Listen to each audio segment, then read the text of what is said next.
오늘 함께 나눌 하나님 말씀은 출애굽기 20장 1절로 17절까지의 말씀입니다.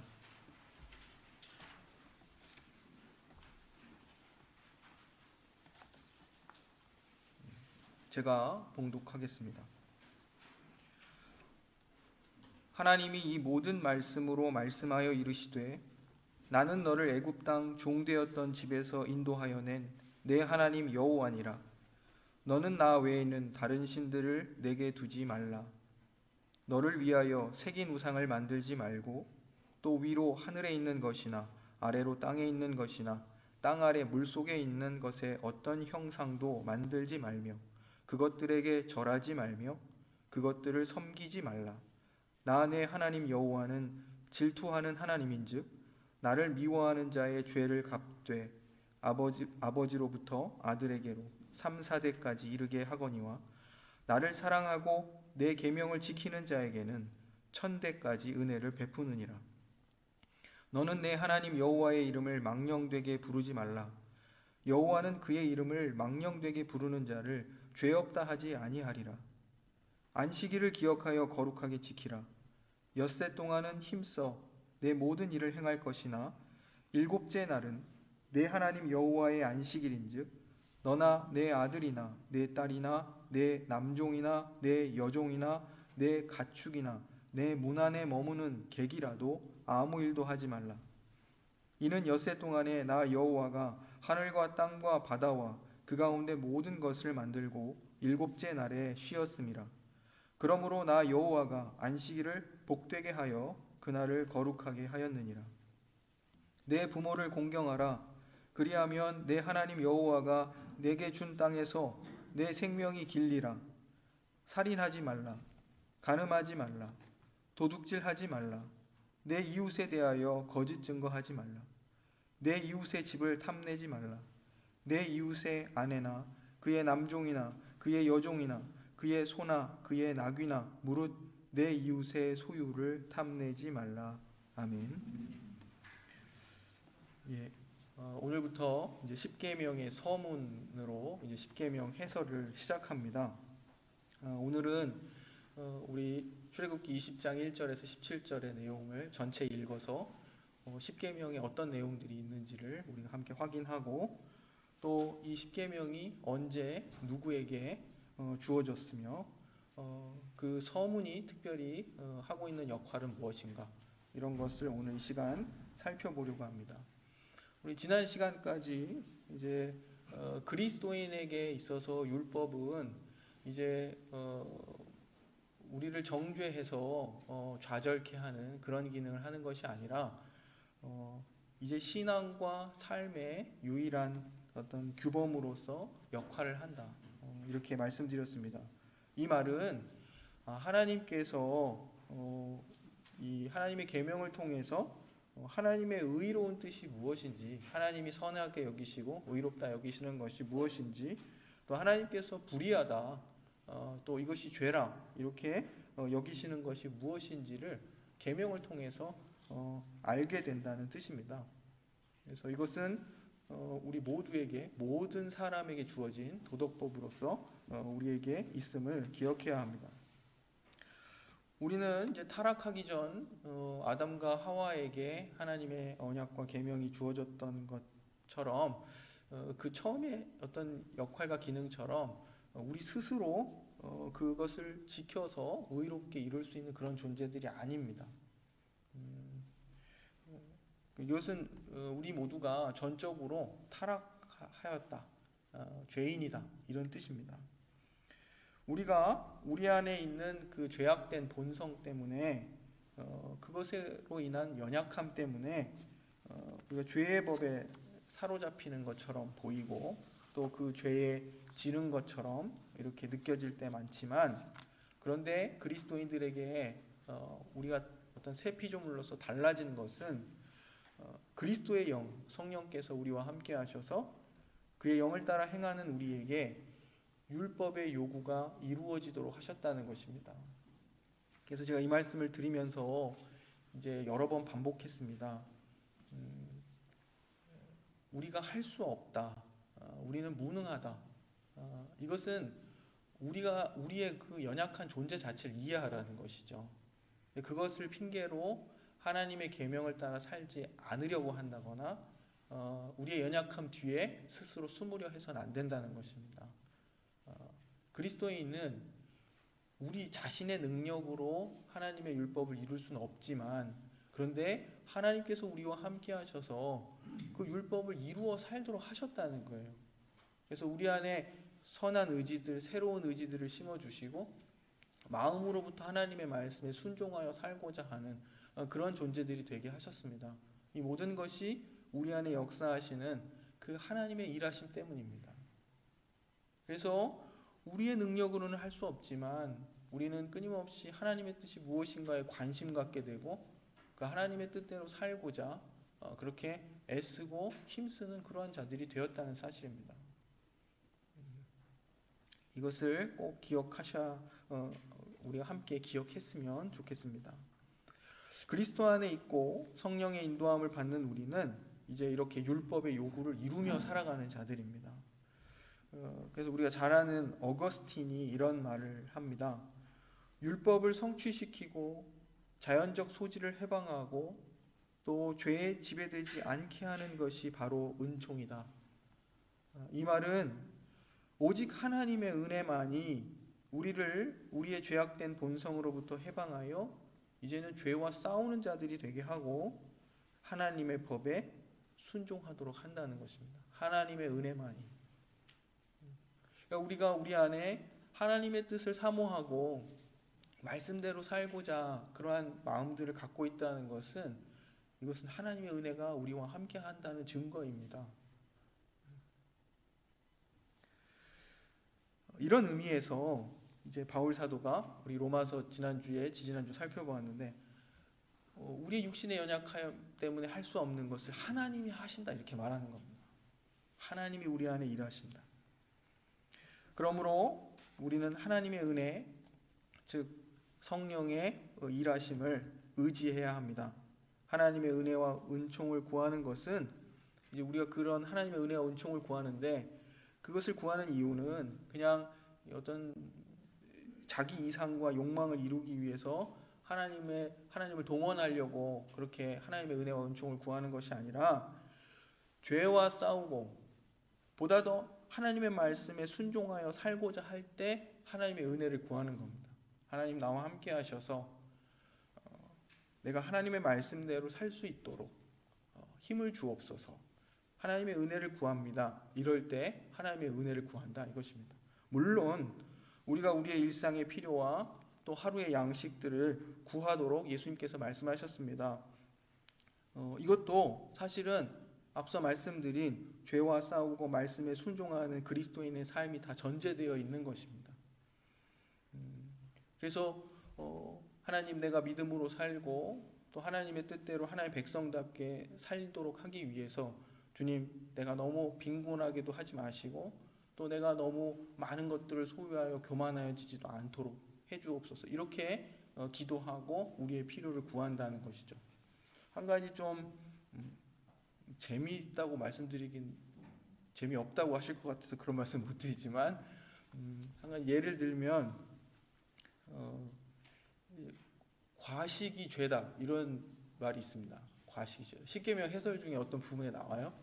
그래서 그냥 내가 어저께 저녁에 많이 먹었다 이런 걸 죄라 이렇게 하는 게 아니라 굶는 자들이 많은 시대에 누군가가 많이 먹었다는 거예요. 그것은 누군가의 먹을 것을 빼앗은 것이다 이렇게 해석한다는 겁니다. 예전에 종교개혁 시대에. 그래서 이제 유럽의 경건한 분들, 이렇게 우리의 믿음의 선조들이죠. 그런 분들은 굉장히 그런 것들을 이렇게 조심했어요. 막 율법적으로 그런 경향들이 있었어요. 전에 한번 말씀드렸죠. 어느 대륙의 사람들은 하나님의 복과 은혜를 누려서 이렇게 건강하고 막 이렇게 윤택하게 보이는 것을 복이라고 느끼는 사람들이 있고, 근데 또 반면에 유럽에 계시는 분들은 그런 것들을 이렇게 굉장히 경계하는 그런 신앙의 풍조들이 있었다고 말씀드렸습니다. 네, 말씀드리는 것은 이렇듯 어떤 상황에서 어떤 은혜를 구하는가, 이것 우리가 생각해봤으면 해서 이런 예를 말씀드립니다. 한 가지 이런 것을 좀 비교해 보면 수많은 유대인들을 이제 유대인 강제 노동 수용소에서 구해낸 이제 어떤 사람이 있습니다. 쉰들러 아시죠? 쉰들러 리스트. 근데 그 영화를 보다 보면 이제 이 쉰들러가 맨 마지막에 자기가 가진 재산으로 더 많은 사람들을 구하지 못한 것에 대해서 굉장히 죄책감을 느끼고 가슴 아파하는 장면들이 나옵니다. 근데 이러한 모습은 이제 먹을 것이 없는 사람들이 많은 그런 시대에 과식했던 사람들과 굉장히 대비되는 모습인 거죠. 더 쉽게 설명할 수 있는 말을 어렵게 설명드려서 죄송하게 생각합니다. 오늘 본문 내용들로 들어가면 십계명은 누구에게 주어졌는가? 이것을 우리가 살펴보려고 합니다. 십계명은 출애굽한 이스라엘 백성들에게 하나님께서 모세를 통해 주셨습니다. 여기서 우리가 기억할 것은 하나님께서 이스라엘 백성을 애굽의 그런 노예적인 삶에서 구원하신 후에 그들과 언약을 맺으셨다는 사실입니다. 하나님께서는 이스라엘을 자기의 언약 백성으로 삼으시기 위해 구원하신 것이죠. 언약 백성이란 이제 하나님과 언약 관계에 있는 그런 백성을 말하는데 그 언약의 내용을 우리가 잘 압니다. 나는 너의 하나님이 되고 너는 내 백성이 되리라 이렇게 하나님이 말씀하신 거예요. 내가 너의 하나님이 되고 너로 내 백성을 삼겠다 하신 것이 이 언약의 내용입니다. 언약을 맺으면 이 언약 관계에 의무가 발생합니다. 그래서 이스라엘은 하나님이 주신 십계명을 중심으로 한 이 율법, 말씀드렸죠. 도덕법에 순종하는 그런 언약 백성이 된 것입니다. 하나님의 계명을 따라 살아야 그분의 백성인 것이죠. 하나님 나라의 백성이 되면 자연스럽게 그 나라의 왕의 통치를 따르는 것입니다. 그리고 하나님은 그러한 이스라엘의 영원한 하나님이 되시겠다고 약속하십니다. 그 백성의 영원한 왕이 되셔서 그들의 성과 요새와 방패가 되시겠다 이렇게 약속해 주십니다. 이것에 대해서 이제 베드로전서를 살펴보면 하나님께서 예수 그리스도 안에 있는 우리를 택하신 족속, 왕 같은 제사장, 거룩한 나라요, 또 하나님의 소유된 백성으로 삼으셨다고 말합니다. 그 목적은 이어서 말하기를 우리를 어두운 데서 불러내어 그의 기이한 빛에 들어가게 하신 이의 아름다운 덕을 선포하기 위함이라 베드로전서 2장 9절에서 말합니다. 뭐 결론적으로 말하면 하나님의 영광을 위해서 우리들을 구원하셨다는 거예요. 세상 사람들은 어떻게 그 하나님의 영광을 보냐면 그리스도인의 선행을 보고 하나님께 영광을 돌리게 된다고 베드로전서 2장 12절이 말하고 있습니다. 베드로전서 2장 전체의 이 전체 내용들을 이렇게 따라서 보면 이제 그리스도인의 선행이란 하나님의 영광을 드러내는 그런 그리스도의 선행이란 무엇인가 이렇게 이야기하는데 그것은 주를 위해서 인간의 제도에 순종하는 것을 말합니다. 전제가 붙어 있죠. 인간의 모든 제도에 순종하는 것인데 주를 위해서 해야 한다 이렇게 말합니다. 모든 세상 권세는 하나님께서 주신 것입니다. 하나님께서 정하신 것이라 이렇게 로마서 13장 1절이 말합니다. 그 권세는 하나님의 선한 뜻을 따라서 이제 바르게 시행되어야 되고 또 악을 행한 자를 징벌하고 또 선을 행한 자를 또 상주도록 하는 그런 목적이 있습니다. 악을 억제하고 또 선을 이렇게 증진시키는 그런 권장하는 그런 역할을 그런 목적을 가지고 있다는 것이죠. 그래서 주를 위해서 순종한다는 말이 이제 이러한 전제를 두고 하는 말입니다. 이러한 권세에 그리스도인들이 순종하는 것 그런 권세가 인간의 제도를 통해서 시행될 때 거기에 순종하는 것이 그리스도인 선행이라 이렇게 말하는 것이죠. 세상의 권세가 주의 영광을 드러내는 방식으로 이렇게 시행되어져야 하는 것을 전제로 하는 것입니다. 그런데 그렇게 되지 못한다 할지라도 그리스도인들은 끝까지 선행을 해야 합니다. 선행은 하나님의 뜻을 따라서 살며 행해야 한다 이것입니다. 근데 그것의 어떤 구체적인 예들을 어떻게 말하냐면 베드로 사도는 사람을 존중하고 믿음의 식구들을 사랑하고 형제들을 사랑하고 하나님을 경외함으로 인간의 제도에 순종하는 것이다. 이렇게 베드로전서 2장 17절에서 말하고 있습니다. 그러니까 이것은 이제 불의한 제도에 그냥 순종하는 이렇게 그런 막 얘기하는 것이 아닙니다. 불의한 이 제도 속에 있을지라도 하나님의 통치와 질서를 따라 살아가야 한다는 그런 뜻입니다. 바울 사도적으로 얘기를 하면 바울 사도가 얘기한 대로 얘기하면 바울 사도가 살아갔던 1세기 로마 제국 안에서는 여러 차별과 그런 차별적 제도들이 있었죠. 어떤 노예 제도 이런 것들이 있었다 이것입니다. 그리고 남녀를 차별하고 이런 것이 있었는데 그러한 제도 자체에 막 이렇게 공격하거나 그것을 목적으로 싸우거나 하지 않아요. 바울 사도는 그냥 교회는 그러한 인간적 제도와 어떤 이 질서를 그냥 넘어서서 살아갑니다. 넘어서서 훨씬 더 높은 하나님의 나라의 가치를 따라서 살아가는 것이죠. 그래서 교회에 오면 형제라 이렇게 얘기하는 겁니다. 저희들은 그냥 모두가 형제인 세상에서 나고 자라고 살고 있기 때문에 아무런 느낌이 없지만 태어날 때부터 왕과 신하와 주인과 노예와 이런 남녀의 차별이 명확했던 시대에 살던 이들에게 우리가 그리스도 안의 형제다 이렇게 말하는 것은 엄청난 충격이고 그 말 자체로서 그 질서를 유지하고 있는 로마 제국에 저항하는 겁니다. 그렇죠. 예. 조선 시대에 이런 엄격한 반상의 구별이나 이런 그런 범하는 거 있죠. 강상제를 범한다 그러나요? 그러면 그거는 사형이잖아요. 사형. 근데 그리스도인은 그러한 시대에 그냥 형제로 살았다는 거예요. 그렇게 살아가는 것이 그리스도의 선행이며 하나님의 영광을 드러내는 길이라 이렇게 말하고 있는 것입니다. 이것을 십계명으로 다시 말하면 하나님의 계명을 따라 살아가는 언약 백성으로서 살아서 그런 하나님의 뜻, 하나님이 품으신 성품 이런 것들을 잘 발현하고 그것에 순종해서 살아서 어떠한 우리가 상황과 제도 가운데 있던 그렇게 살아서 그러한 하나님의 기이한 그 어떤 놀라운 덕을 선포하는 자로서 살아야 한다는 것입니다.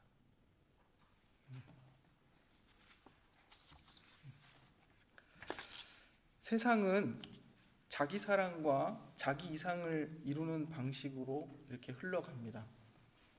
하지만 그리스도인은 하나님의 거룩하고 선한 뜻, 그분의 의를 이루는 길을 걸어가야 합니다.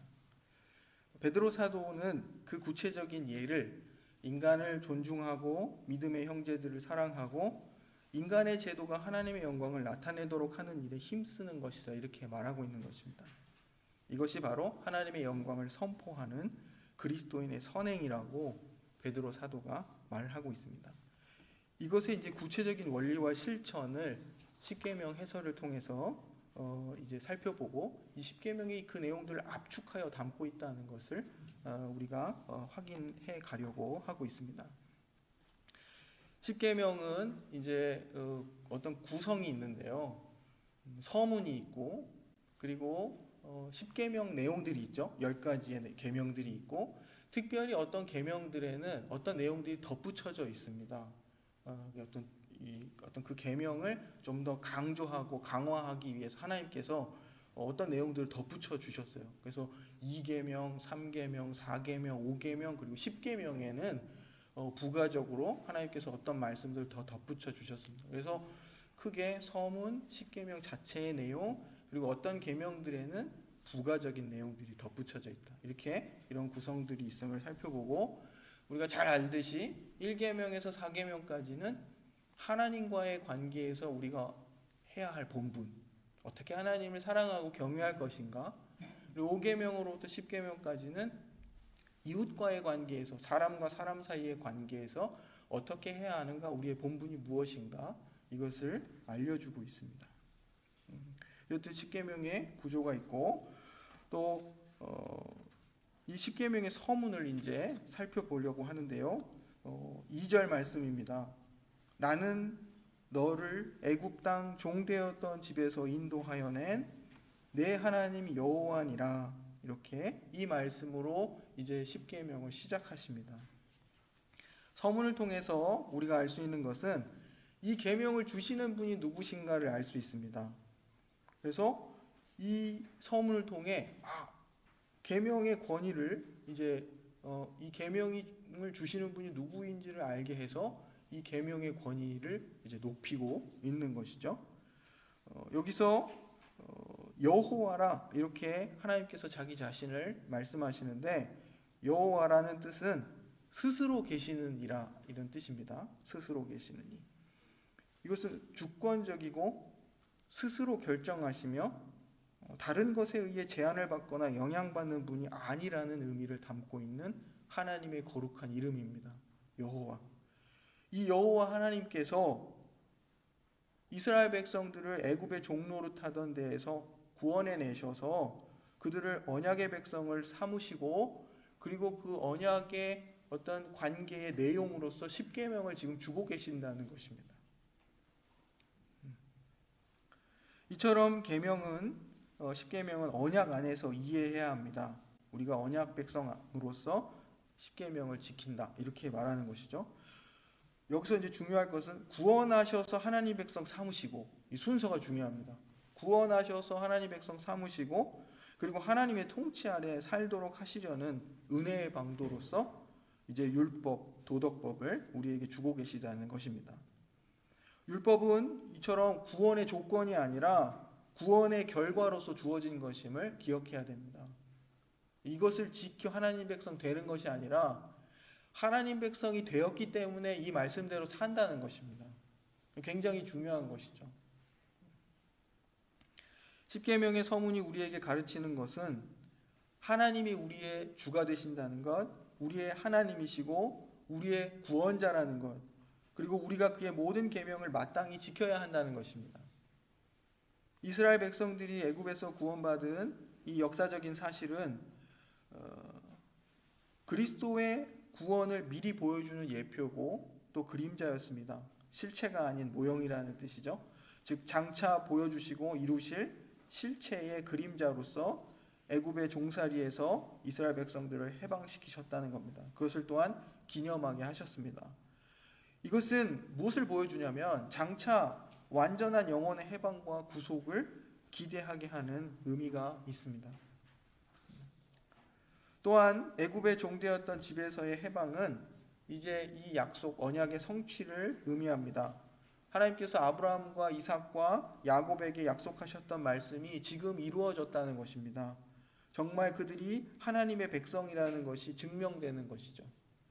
따라서 이 언약을 주심으로써 하나님을 더욱 신뢰하게 만드는 이런 성취의 사건임을 우리가 기억해야겠습니다. 마지막으로 이제 한 가지, 이제 지난 시간에도 한 가지 예를 들고 마쳤었는데요.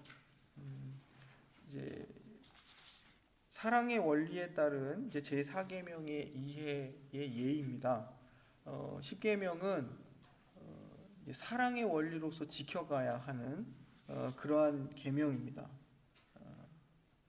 우리가 항상 하나님을 사랑하고 이웃을 사랑하라로 예수님께서 이 십계명을 요약해 주셨는데요.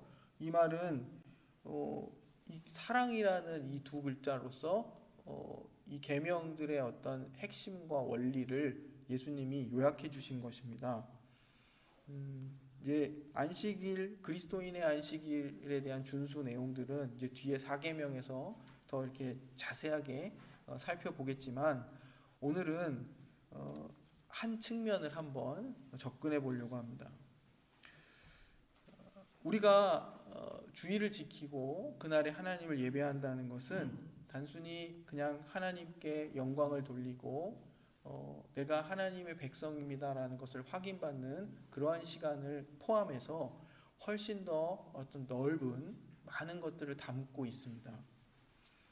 그런데 그 중에 한 측면이 이제 하나님의 통치를 거부하는 이런 죄악된 세상에 대한 어떤 저항적 의미와 성격이 있다는 것입니다. 어떤 의미에서 그러하냐? 그것은 이 세상이 가지고 있는 물질주의라는 것은 비인간화를 가지고 오죠. 그리고 인간에 대한 경시 이런 것들이 자연스럽게 따라옵니다. 물질을 중시하니까요. 그리고 그런 물질 중시와 비인간화 이런 것들은 이런 피조 세계를 파괴하는 것들로 이런 결론이 계속 결과를 갖고 옵니다.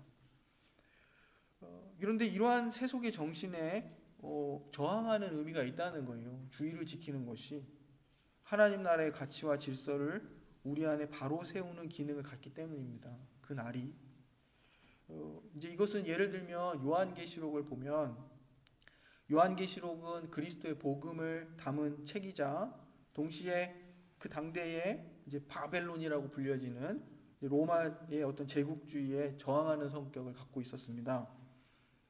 이런 것처럼 그리스도인에게 주일은 그리스도의 복음을 선포함과 동시에 우상 숭배적이고 하나님에 대해 반역적이며 이러한 그 결과 이런 여러 물질 중시와 또 비인과나 뭐 이런 환경 파괴 이런 것들을 초래하는 이런 세속의 가치와 질서에 반대하는 그런 저항적 성격도 있다는 것입니다. 먼저 그날에 우리가 그리스도 안에서 누리는 자유와 평안과 안식이 무엇인지 되새기고 회복해야 합니다. 참된 안식을 꿈꾸며 우리가 현재 누리고 있는 안식이 무엇인지를 확인하는 그런 날인 것이죠. 자기 자신에게 뿐만 아니라 형제와 이웃들도 우리가 누리는 그러한 자유와 평안과 안식을 누릴 수 있도록 해야 하는 겁니다.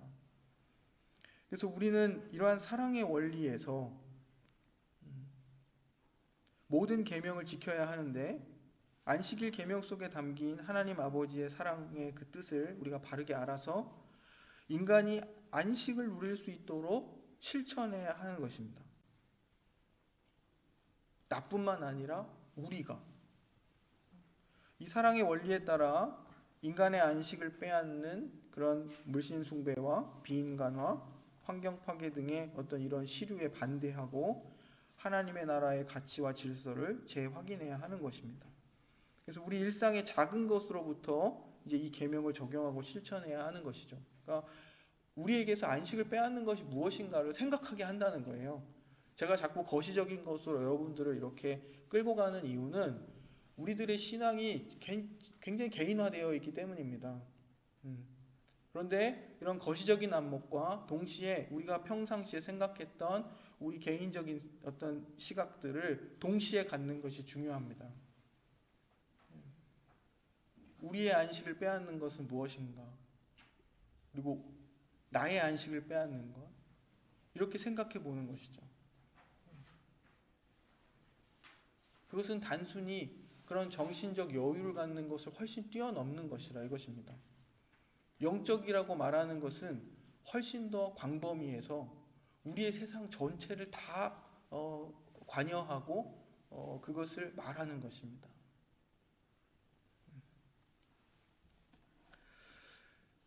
그리고 마지막으로 계명을 대하는 우리의 자세가 어떠해야 하는지 이제 오늘 봉헌 본문을 통해서 잠깐 확인하고 오늘 말씀을 마칩니다. 봉헌 본문 말씀입니다. 내가 사랑하는 주의 계명들을 스스로 즐거워하며 또 내가 사랑하는 주의 계명들을 향하여 내 손을 들고 주의 율례들을 작은 소리로 읊조리리이다. 시편 기자는 하나님의 계명을 사랑하고 그것을 즐거워한다. 이 즐거워한다는 것을 또 계명들을 향하여 손을 든다. 이런 것으로서 병행적으로 이렇게 노래하고 있습니다. 하나님의 말씀을 사랑한다는 것이죠. 우리가 하나님의 말씀에 순종하는 것은 강요받았기 때문이 아니라 사랑하기 때문에 따르는 것입니다. 하나님이 우리를 사랑하십니다. 우리가 그의 계명을 지켜서 그분의 사랑 안에 거하기를 원하십니다. 그가 우리에게 요구하시는 그의 계명은 요한복음이 말하는 것처럼 서로 사랑하라 이것입니다.